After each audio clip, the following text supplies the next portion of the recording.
Now we will discuss the question related to direct and inverse proportion. Let question: if an electric pole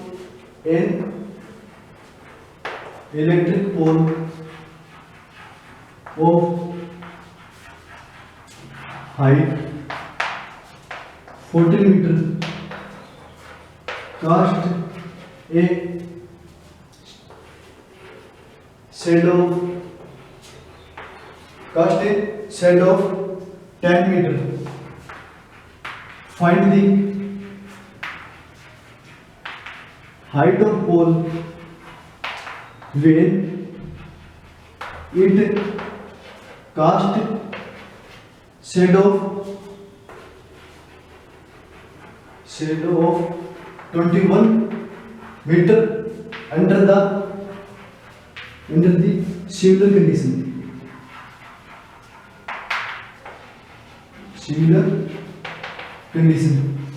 इस question में क्या है कि कोई electric pole है, उसकी हाइट 14 मीटर है और ये शेडो बनाता है, छाया बनाता है 10 मीटर की लेंथ की।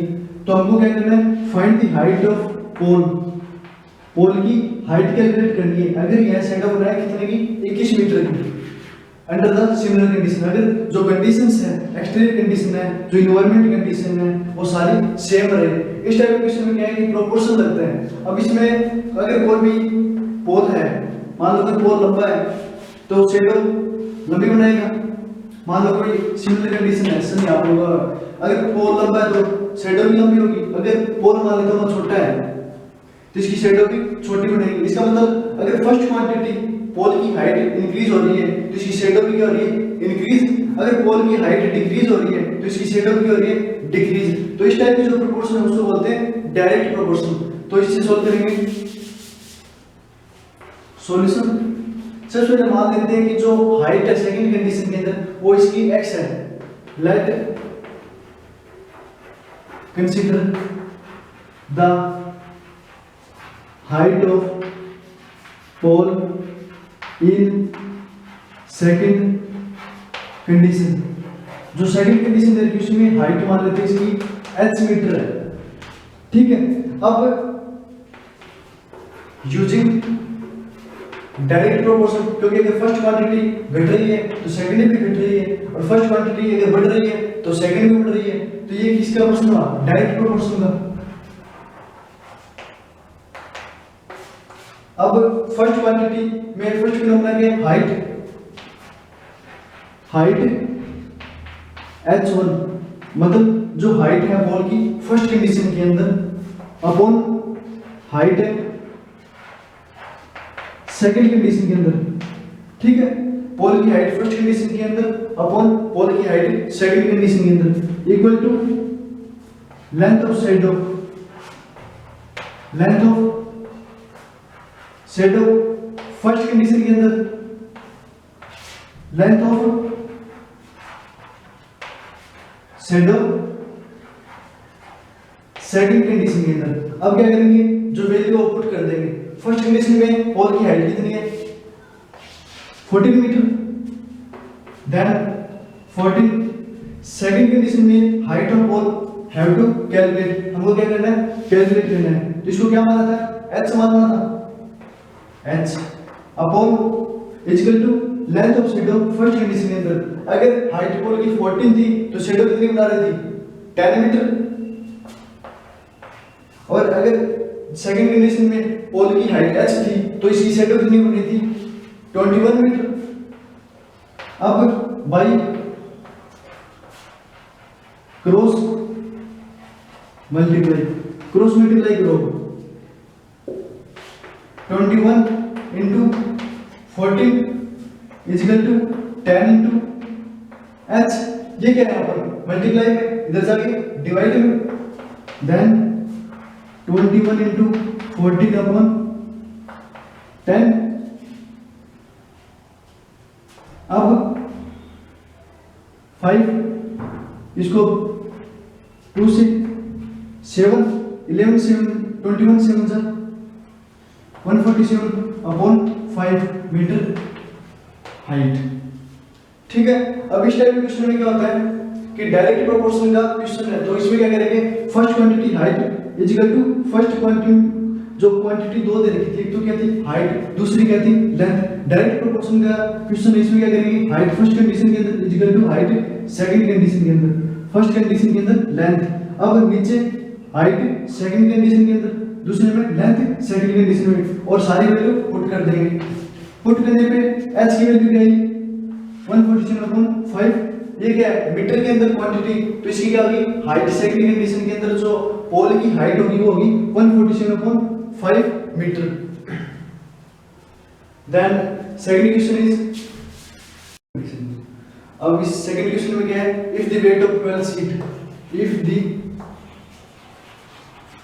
Wait of 12 sheets is 40 gram, then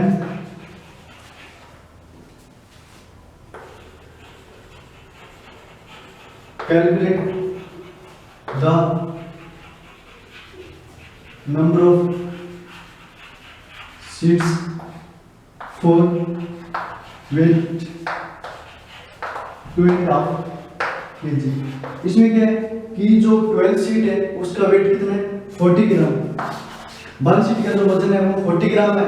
तो इसमें क्या करना है कि नंबर ऑफ शीट कैलकुलेट करनी है। अगर वेट इनका 2.5 kg हो, मतलब 12 शीट का वेट अगर 40 ग्राम है तो 2.5 किलो में कितनी शीट आ जाएगी ये कैलकुलेट करनी है। अब देखो अगर शीट की संख्या बढ़ेगी, अगर नंबर ऑफ शीट्स बढ़ेगी तो वेट भी बढ़ेगा, अगर नंबर ऑफ शीट घटेगी तो वेट भी घटेगा। तो एक प्रकार से किसका क्वेश्चन हुआ डायरेक्ट प्रोपोर्शनल का, क्योंकि फर्स्ट क्वांटिटी मतलब शीट की नंबर घट इंक्रीज हो रही है तो वेट क्या हो रहा है इंक्रीज, अगर फर्स्ट क्वांटिटी डिक्रीज हो रही है तो सेकंड क्वांटिटी क्या हो रही है डिक्रीज।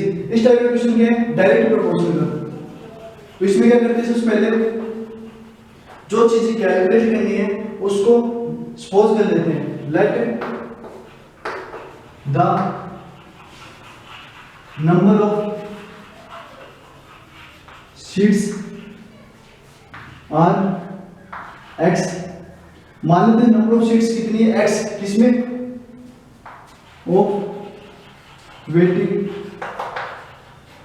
2.5 kg, मतलब 2.5 kg के अंदर जो नंबर ऑफ शीट्स है वो कितनी है x।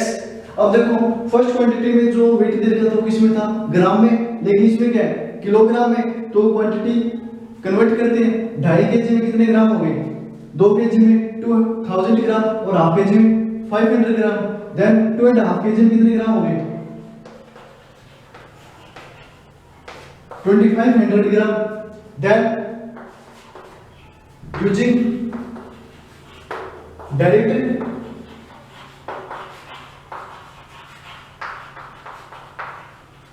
जो डायरेक्ट प्रोपोर्शन है उसका यूज करने पर number of seat first quantity की था नंबर ऑफ सीट्स मान लेते फर्स्ट कंडीशन के अंदर, जो फर्स्ट क्वांटिटी थी number of seat first condition के अंदर अपॉन नंबर ऑफ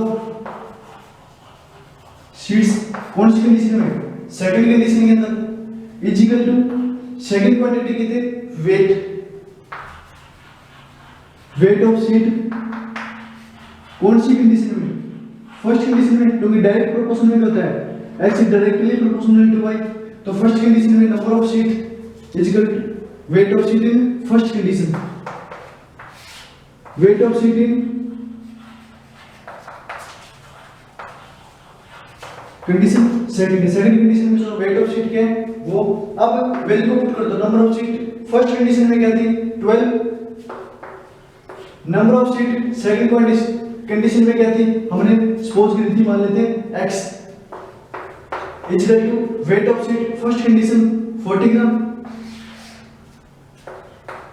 और सेकंड कंडीशन में जो वेट था वो कितना था 2.5 kg, इसको ग्राम में चेंज करेंगे। अब इसको वैल्यू इसके अंदर क्या करेंगे वैल्यू कैलकुलेट करेंगे किसकी x की, then x is equal to into 12 upon 40, 10 से 10 4 1 जा 4 4 3 जा 12 250 into 10 3 6 क्योंकि x क्या थी, number of seat in second condition. Calculation करने पर क्या पता चला कि 750 इतनी सीट आई। तो number of seat is 750 which weight 2.5 kg। ठीक है, इस टाइप के क्वेश्चन कहते हैं डायरेक्ट प्रोपोर्शन के अंदर सोल्व होते हैं। अब नेक्स्ट क्वेश्चन, अब जो सेकंड टाइप क्वेश्चन है इसके अंदर वो क्या है, time and work related question. अब इसके अंदर क्या होता है, मान लेते हैं कोई एक पर्सन है, A can do the piece of work in 10 days, मतलब एक व्यक्ति है जो कोई भी कार्य को 10 दिन में करता है, और बी कोई दूसरा व्यक्ति है जो उस कार्य को कितने दिन में करता है, 15 days, मतलब बी उसको कार्य को 15 दिन में करता है। अगर ए और बी उस कार्य को मिलके करें तो कितना टाइम लगेगा। इस टाइप की जो क्वेश्चन है वो सॉल्यूशन देखते हैं। अब इसमें क्या है, if A can do the work in 10 days then the work completed by A in 1 day। अगर कोई कार्य ए 10 दिन में करता है तो एक दिन में उसके द्वारा कितना कार्य किया जाएगा, 1/10 पार्ट उस कार्य का कितना हिस्सा किया जाएगा, 1/10 पार्ट। और B similarly B can complete the same work, उसी कार्य को बी एक दिन में कितना करेगा, इन 1 डे। बी पूरे कार्य को करता है 15 दिन में, तो एक दिन में कितना पार्ट करेगा उस कार्य का, 1/15 पार्ट। ए के द्वारा कार्य एक दिन में इतना किया जाता है, इतना पार्ट है, और बी के द्वारा एक दिन में इतना पार्ट कार्य किया जाता है। तो अगर दोनों मिल जाते हैं तो कितना टाइम लगेगा, उसके लिए क्या करेंगे, if both A and B work together in 1 day. अगर ए और बी दोनों मिल जाते हैं तो मतलब ए के द्वारा इतना बात किया गया, बी के द्वारा इतना बात किया गया, तो दोनों को जोड़ देंगे, 1/10 प्लस 15। ये क्या हो गया, एक दिन में दोनों मिलकर कार्य करें तो इतना पार्ट कार्य होगा। अब दोनों को एलसीएम लेके जोड़ दो, 1/10 प्लस 15, एलसीएम कितना आया दोनों का, 33 प्लस 2 मतलब 5/30। ठीक है, then both A and B complete 5/30 1/6 part of work in 1 day. एक दिन में कितना कार्य करेंगे, 1/6 पार्ट। तो दोनों मिलकर टोटल कार्य करने में कितना समय लगेगा, then both will complete the work। अगर एक दिन में 1/6 पार्ट हो तो टोटल डेज कितने लगेंगे, 6, क्योंकि 1/6 फर्स्ट दिन में, 1/6 सेकंड दिन में, इस तरह के 6 दिन में कितने हो जाएंगे, 1/6 प्लस 1/6 प्लस 1/6, 6 टाइम करने पे आएगा 1, मतलब पूरा कार्य पूरा हो गया। तो कितना टाइम लगेगा, 6 डेज, मतलब जो एक दिन में जो कार्य करते उसका इनवर्स कर दो इन 6 डेज। ठीक है, इस टाइप के क्वेश्चन में क्या होता है कि अगर कोई कार्य है, मान लो कोई एक ए पर्सन है उस कार्य को करता है 10 दिन में, बी पर्सन है वो कार्य को 15 दिन में करता है, तो दोनों मिलकर उस कार्य को कितने दिन में करेंगे। इसके लिए पहले ए के द्वारा एक दिन में कितना कार्य किया गया, 1/10, बी के द्वारा 1/15। अब अगर दोनों मिल जाते हैं तो कितना पार्ट करेंगे कार्य का, दोनों को जोड़ देंगे, लास्ट में गया 1/6। इसका मतलब क्या हुआ, ए और बी दोनों 1/6 पार्ट कार्य करेंगे कितने दिन में, एक दिन में। तो टोटल टाइम कितना लगेगा, 6 डेज। इसका क्या कर देंगे, इनवर्स। ठीक है, अब next question,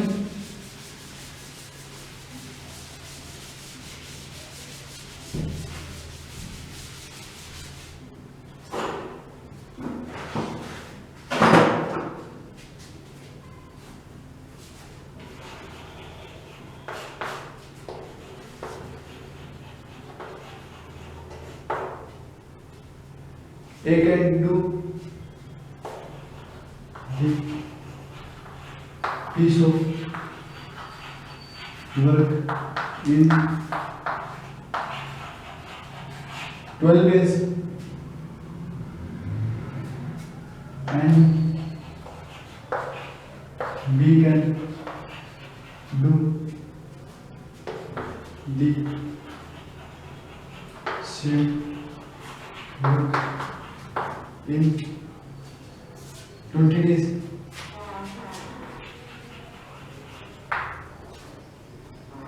They work together in 3 days.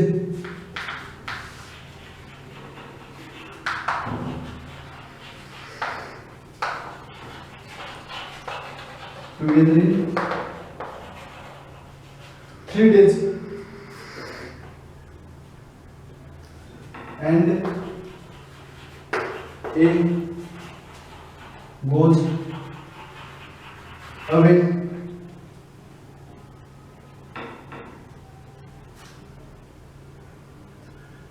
they goes to for 3 days. If A go away, then how much time B will be to finish the work in remaining days. इस question में क्या है कि कोई A है उसका कार्य करता है 12 दिन में और B क्या है उसी कार्य करता है 20 दिन में। अगर वे A और B दोनों 3 दिन तक एक साथ कार्य करें और उसके बाद क्या है A चला जाता है तो B को उस कार्य को कंप्लीट करने में और कितना वक्त लगेगा। इस क्वेश्चन में इस तरह करेंगे, अगर A इस कार्य को 12 दिन में करता है तो एक दिन में A कितना कार्य करेगा। The work done by A in 1 day. A उस कार्य को एक दिन में कितना करेगा 1/12 part and B can do the work in 1 day और B उस कार्य को एक दिन में कितना करेगा 1/20 part। ठीक है, अब क्या है दोनों एक साथ करते हैं तो एक दिन में कितना कार्य होगा। The work done by both in 1 day तो दोनों को जोड़ दो 1/12 प्लस 1/20 जोड़ने में क्या आएगा एलसीएम 20 प्लस 12 to 40। अब 32/240 ये क्या है एक दिन में दोनों कार्य करते हैं मिलकर। अब क्या करेंगे दूसरी कंडीशन, अगर वे दोनों साथ मिलकर 3 दिन तक कार्य करते हैं एक दिन में इतना फास्ट हो गया तो 3 दिन में कितना होगा देन इन 3 डेज। एक दिन में इतना फास्ट करते हैं तो 3 दिन में क्या होगा मल्टीप्लाई कर दो 3 से 240 पार्ट। ठीक है, अब इसको सॉल्व कर लो 184 10 2/5 मतलब 2/5 पार्ट। ये कितने दिन में होगा 3 डेज में दोनों के द्वारा किया गया। इसके बाद कंडीशन क्या रखी है, अगर ए 3 दिन के बाद चला जाता है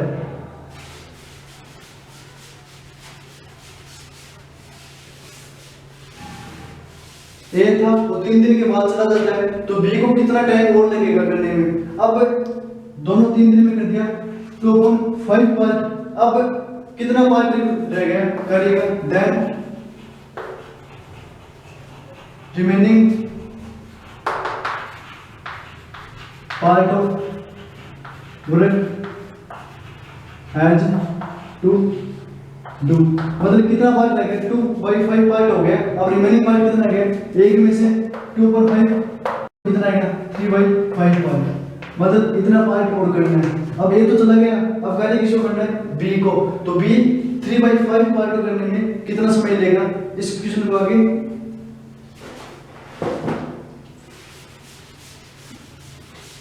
अब अपने को पता है कि ए बी है वो एक दिन में कितना कैरी करता है, 120 पार्ट। तो 3/5 पार्ट करने में कितना टाइम लगेगा, then we know that B can do the work in 1 day. एक दिन में कितना करता है, 1/20 पार्ट्स, ठीक है। और total number of days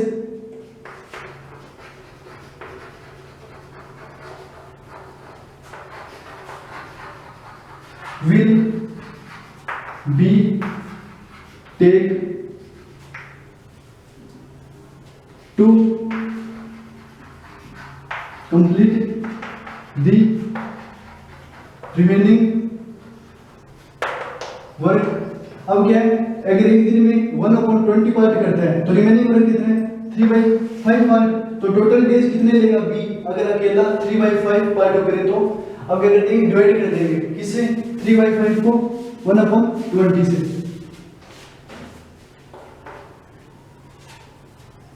1 day, then